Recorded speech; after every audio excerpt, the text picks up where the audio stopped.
It was the spring of 1974. I just graduated high school. Finally. I hated high school. To me, it was an incessant grind of repeated facts. Facts most of which I had learned in grade school. Facts that I already knew, taught by people who had less interest in the subject than I did. People, some of whom wanted to be there less than I did, if that were possible. There were draft dodgers lacking the courage to openly stand up and protest the war, lacking the courage to go and serve. Instead, they hid themselves in a job they hated, contenting themselves by trying to show how much smarter they were than their students. There were those faint and fleeting moments when a student or students showed them to be the fools they are. But if poking a caged animal with a stick is bad form, then poking an uncaged animal with a stick is just stupid. And if you happen to be in the cage with the animal, well, you just shouldn't be poking. However, temptation is a terrible thing. Yes. But that's not the story I'm here to tell tonight. I never could figure out why someone would have a job they liked less than I liked high school. But there it was. Now, I was not a motivated student. The war in Vietnam had loomed heavily over my future expectations throughout high school. The fact that it was no longer going to be a direct threat to my continued existence had yet to sink in. For most of high school, I had simply accepted the fact that I was going to wind up dying in the jungles of Southeast Asia. So what was the point of worrying about anything beyond that? But the world changes. The war, for us anyway, was over. There was no reason not to think that I would live a full, long, and healthy life. The live today and the hell with tomorrow attitude had, however, been well established and would remain with me for a very long time. A very, very long time. But for now, in the spring of 1974, I'd thrown off the yoke of oppression that was high school. I was free to work, free to go to school, free to start a business. In time, I would do all of those and more. But one of my first jobs when I got out of high school was working for the school district as a custodian. Yeah, that's right, a janitor. Same thing. It must be said that working for a school district is very different than attending one. True, you still had to deal with teachers, but the fact that they no longer had any power to randomly inflict any sort of misery on you, and their response to that fact showed them to be the petty incompetents that I always knew they were. Even though they felt themselves superior, they were still forced to afford me more respect than they could ever give a student. I learned a lot from that job. First and foremost, I learned to respect the people who had those jobs. I have met and worked with people who have PhDs and postdoctorates and all kinds of letters after their names. And yet none of them showed the wisdom and intellect shown by some of the janitors I worked with. Now, don't get me wrong, some janitors were dumb as a box of rocks. There is simply nothing that will ensure that someone is going to be smart. Likewise, you can look at a man or his job or what he is wearing or what kind of car he drives and say, yes, he's dumb, or no, he's smart. No, you don't get smart by getting a degree. I've seen plenty of PhDs that had knowledge about their field, but no knowledge outside their field. Outside of what their PhD was in, They were some of the most ignorant people I've ever met. How often have you heard that? They're book smart, but with no common sense? People tend to overlook the fact that common sense requires common knowledge. When someone thinks they have learned all they need to know because, well, just look at my degree, well, they just can't learn all those common things that common knowledge is built on.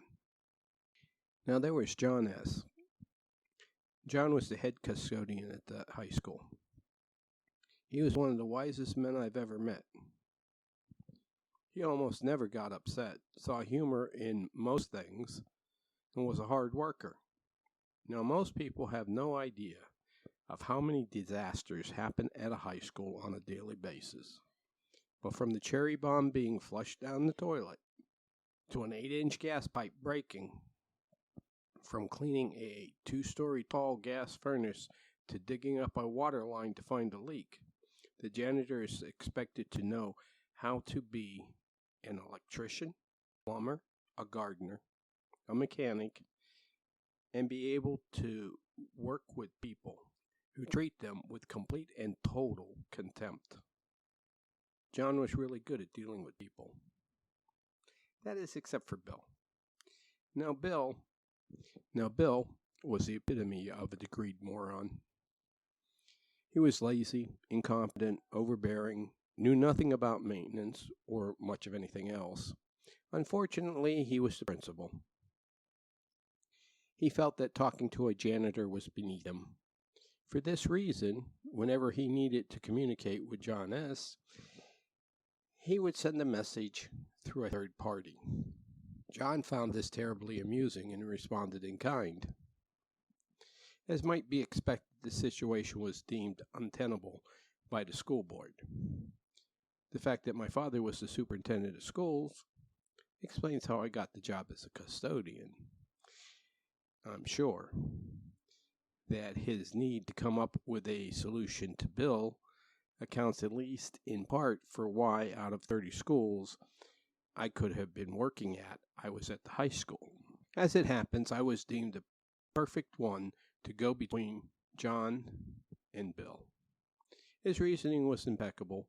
By sending the youngest member of his staff, he forced Bill to deal with the lowest ranking member of a class that Bill thought himself too good to even speak to.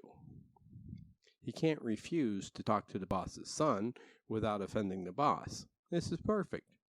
John enjoyed this solution. Then he looked at me. "Jimmy," he said, "if you don't want to be involved in this nonsense, you don't have to." "It's fine," I said. "I get to needle the principal? Hey, why not?" And we all had a good laugh at Bill's expense. Now, John knew what he was doing with his plan. It was not often that I would have to deliver a message to Bill. But when I did, it did not take long to see what was happening. One day, John asked me to take a note to Bill. It involved walking to the far end of the school where the principal had his office. As his secretary was out of the office, I simply walked into Bill's office. Yes, I was that cocky, and my dad was the boss, so why not? There he was, in the middle of his school day, with his feet on the desk sound asleep. I placed a note on the desk next to his feet and left. I walked back to the shop. John greeted me. "Jimmy, did you give him the note?" "I left it on his desk." "Oh, wasn't he there?" John asked, looking a bit bewildered. "Well, he was there." Now John looked down, right perplexed. "He was sleeping," I explained. John's face broke into a wide smile. "You don't talk to your dad about things like this, do you?" "Well, if you ask me," I said. "If you ask the right question, I'm not going to lie for anyone.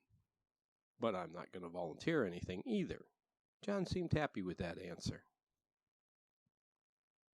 Now, my family had a rule that we would, whenever possible, eat dinner together. And dinner was a fun time. We talked about our day, our love lives, those of us who had one, or whatever. Sometimes we just lied about our love lives, make it more interesting. Yeah.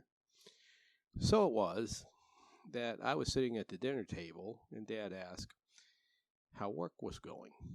It's going all right, I answered. I had to run a message from John up to the principal.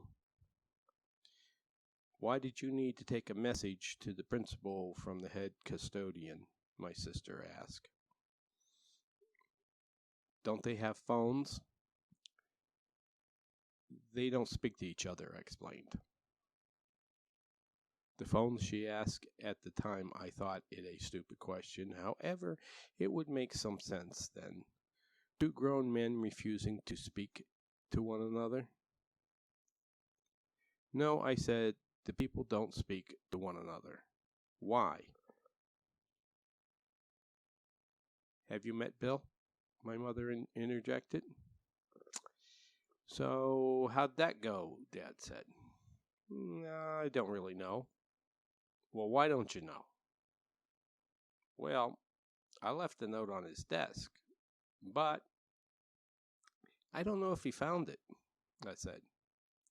You should have waited for him to come back to his office and given it to him, my dad said. He was in his office, I answered. Then why didn't you give him the note? Well, I said, he was sleeping. Dad looked inquisitive. What do you mean? I stopped eating and put down my fork. I thought I had been quite clear. I mean, I said quite slowly, he was sitting there with his feet on his desk, sound asleep. Dad had been looking right at me. He always looked directly at whomever he was talking to. This was necessary as Dad had been an armor gunner on a B-26. As a result of defending his plane in formation from enemy attacks, he had 90% hearing loss in the ear he referred to as a good ear. When I told him that Bill was asleep at his job, he had looked away. He wanted to hear no more, and by looking away he ensured that he couldn't. Well, being the principal is a hard job, Dad answered with words, but the look on his face told me an entirely different story. That was it, John's plan. It worked to perfection. He didn't say anything, didn't make any accusations. He simply arranged for the raw facts to be delivered to the person that needed to hear them, from an unimpeachable source, I might add. What to do with Bill? Now all this presents a conundrum for my father. He could not allow this total dereliction of duty to go on. But Bill was a friend, and you do not turn your back on a friend, even when they deserve it. He also knew that Bill had been working 2 jobs to support the extravagant lifestyle of his wife. So what was he to do? Dad hit upon a solution. He'd promote him. He would make Bill an assistant to the superintendent. That would get him out of the high school. The assistant to the superintendent role would put him in a position where he could be closely supervised and monitored. It was more of an upward demotion, but it served the need to remove him as principal without humiliating him.